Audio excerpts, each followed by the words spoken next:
नमो विष्णुपादाय कृष्णपृष्ठाय भूतले श्रीमते जया पताका स्वामिनिति नामिने नमो आचार्यपादाय नितायिकीपदायिने गौरकथाधामदाय नगरग्रामतारिणे।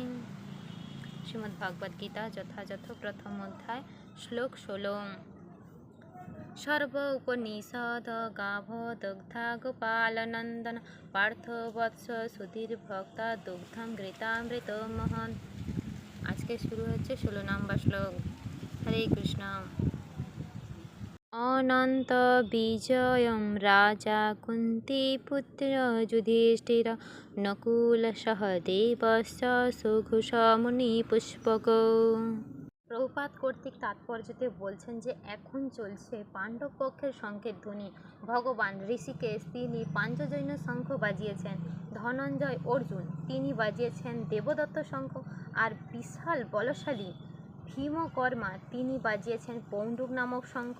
আজকের শ্লোকে মানে 16 নম্বর শ্লোকে অনন্ত বিজয়ম রাজা কুন্তি পুত্র যুধিষ্ঠির, কুন্তিপুত্র যুধিষ্ঠির মহারাজ তিনি অনন্ত বিজয় নামক শঙ্খ বাজালেন, যে শঙ্খ ধ্বনি সব সময় বিজয় প্রদান করে। আর শুধু তাই না, মহারাজ ধৃতরাষ্ট্র তিনি হচ্ছেন রাজা। রাজাটা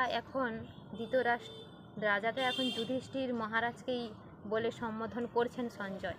রাজা কুন্তিপুত্র যুধিষ্ঠির তিনি হচ্ছেন রাজা। রাজা মানে রাজা ঘোষণা হয়েই গেল যে সঞ্জয় প্রথম অধ্যায়ে যুধিষ্ঠির মহারাজকে রাজা বলে ঘোষণা করেই দিলেন। সঞ্জয় বলেই দিলেন এখন এই যুদ্ধে জয়লাভ করে রাজা হবেন যুধিষ্ঠির মহারাজ, আর বাকি দুইজন ভাই নকুল ও সহদেব সুঘোষ ও মণিপুষ্পক শঙ্খধ্বনি করলেন, বাকিরা শঙ্খ বাজাবেন।